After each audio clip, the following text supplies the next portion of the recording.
Alrighty guys, welcome back to another one. In this video, we're going to be loading up some 2 7/8 inch 10 gauge, the old standard, with green dot powder. One of you guys have requested that I do this. Basically, we're loading for a Winchester model 1901 lever action 10 gauge.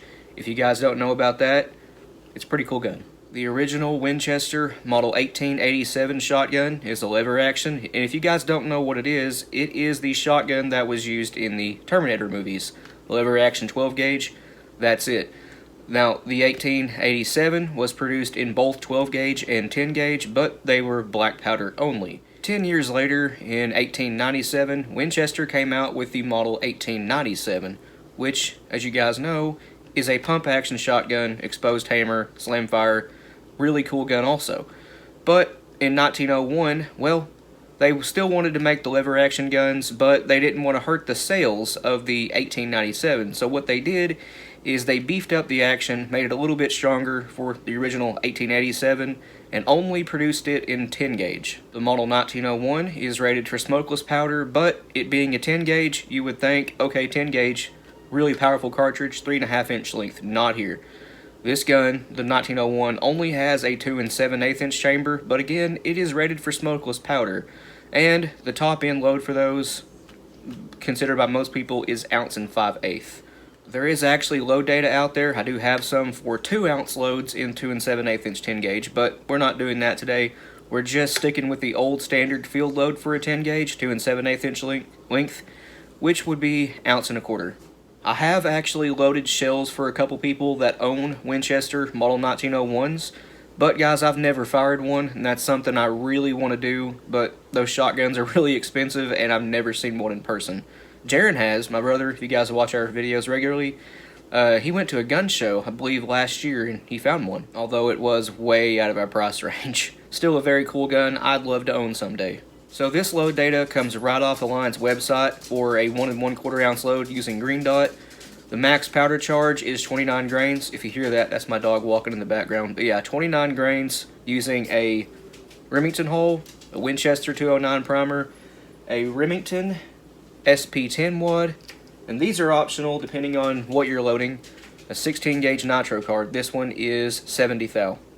If you guys don't have any Remington SP10 wads, and I know they're hard to get right now, they're not discontinued, they're just not being produced right now, as told by Remington myself. Anyway, if you don't have any of these, you need to use the Ballistic Products BP 1044 wad, and for that, I just use them the exact same load data. The BP 1044 wads are actually measuring a little bit smaller than the SP10, so in theory, pressure should be slightly less using that wad over this wad. Now that being said, since that wad is smaller, you do need to either flare out the gas seal, the bottom part of the wad, using needle nose pliers, or just take a 1 1/8 inch square piece of paper towel, wrap that underneath the bottom of the wad, and then set that over your powder to prevent powder migration. It's the exact same, I almost dropped the wad, it's the exact same concept of using tapered wall wads in straight wall hulls in any other gauge. And if you guys don't know, the entire original PT series of wads is now discontinued. Ballistic Products did buy the tooling to make those. They are actually being produced by Claybuster here in the United States now. And they have been re-released as the BP series of wads, and they are made with the TPS wad resin. Anyway, let's get started here. If you're not using brass shells, well, you need some plastic hulls. This one is a 3.5 inch Remington, and this data is also used for federal Winchester hulls.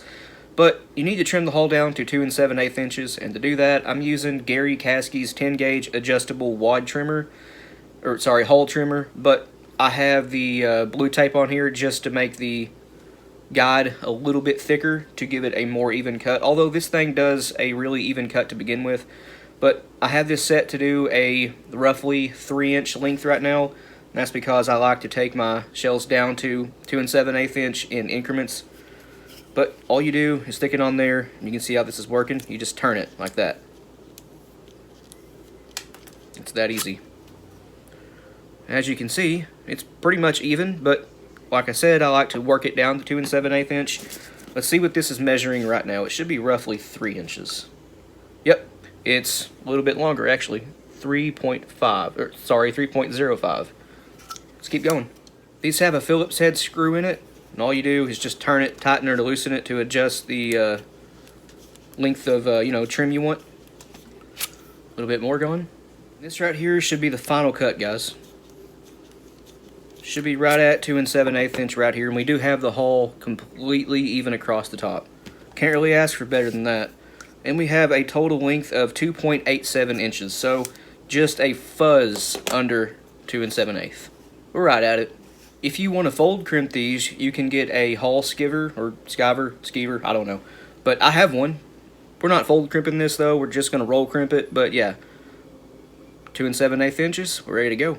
I do already have this deprimed and resized and reprimed with a Winchester 209 primer just to save a little bit of time. But the powder is, again, green dot. For a 1 1/4 ounce load of lead shot, we need 29 grains. If you want to use buffer, 28 grains. By the way, guys, this load is 1265 FPS and just under 9,000 PSI, which is great for a 1901. Most people consider that gun to be 10,000 PSI or less. The wad is again a Remington SP10. You could also use the Ballistic Products BP1044 if you have those. The wad is in place. Now we need a 16 gauge 70 thou nitro card. Drop that right inside the wad, and these actually fit like a glove. I know it's hard to see, but fits the SP10 wads like a glove. For the shot, I'm just using standard non-plated number 4. This is actually Remington shot. I did pull down from some 3.5 inch 12 gauge shells. I fill them back up with buckshot. But yeah, 1 1/4 ounce, which is, gotta sacrifice some. 547 grains. And this is what that looks like. See, it's perfect. Again, if you want to use buffer, which I'm not here, then 28 to 28.5 grains of green dot. And for an overshot card, we're going to use a 70 thou 10 gauge overshot card. Set it right on top, and we are ready to roll crimp this. And to roll crimp this, I'm using a GOP BN2. And sorry guys, I still have not replaced the tripod for my camera. I'm still using a stack of buffer cans to film. So unfortunately, I cannot show this on camera. I really have no way to do it. And here's what we ended up with. This actually looks like a factory shell, if factory is still loaded 2 7/8 inch 10 gauge. A few custom makers do. Salt Creek, you see his logo back here? Salt Creek still makes 2 7/8 inch 10 gauge. But Federal, Remington, Winchester, Fiocchi, none of those guys do. Notice that very nice taper and that perfect roll right there. And that's all thanks to the GOP BN2. If you're curious about overall length, this one is measuring 2.6 inches, so should feed nice and reliably in a Winchester model 1901. So what if we wanted to use bismuth instead of lead shot? Well, using green dot, we need 25 grains of it, and this is for a roll crimp. The SP10 watt again, or the Ballistic Products BP1044. That's going to get you 1280 FPS, skip the 16 gauge nitro card, 1280 FPS and 8800 PSI. If you want to use buckshot, I have this sheet right here. I wrote down some notes. But for number 4 buck, you need 26 pellets of it and the 16 gauge nitro card. And this is all based off of the pellets I cast myself or I've gotten from Ballistic Products. But yeah, 26 pellets of number 4 buck using the 16 gauge nitro card is right at where you need to be for a 1 1/4 ounce load. A couple of these are slightly heavier than 1 1/4 ounce, so I've backed down the powder charges accordingly. Now, for a number 2 buck, which is 27 caliber, 18 pellets of it and the 16 gauge nitro card will work. And again, this is all for, well, not again, but these are all 28 grains that I've listed here, aside from 2 of them. But let's see, 15 pellets of 29 cal in the 16 gauge nitro card. Again, if you want to use buffer, back down the powder charge, another half a grain from the original 29. See, 14 pellets of number 1 buck, use 27 grains, and no nitro card, no 16 gauge nitro card. That one weighs 1.28 ounces, a little bit heavier than 1 1/4 ounce. 12 pellets of 31 cal single aught and skip the 16 gauge nitro card. That one weighs exactly 1 1/4 ounce, so you can use the 28 grains, or 29. 10 pellets of double aught buck, that's 33 cal. That's going to get 1.22 ounces, so slightly less than 1 1/4 ounce. 8 pellets of 36 caliber triple-aught buck, and that one weighs 1.3 ounces, so again a little bit heavier than 1.25 ounces. And for that one, I have the powder charge listed at 26.5 grains because it does weigh a little bit more. I did skip number 3 buck because I don't have any, and I did skip the 32 cal single aught because that's not a good fit here. 11 pellets of it is 1.25 ounces, 12 pellets is 1.3 ounces, so it's not a good fit. 11 pellets doesn't stack right, and 12 is too heavy. If you guys want to see the notes, just pause it right here and read it. Again, all those buckshot loads were taken into consideration of using 28 grains, not the full 29, and a couple of them, again, do weigh a little bit more. The number 1 buck load, 30 cal, 27 grains of green dot, and the triple-aught buck, 36 caliber, use 26.5 grains. And again, if you're using buffer, back down the powder charges another 0.5 grain.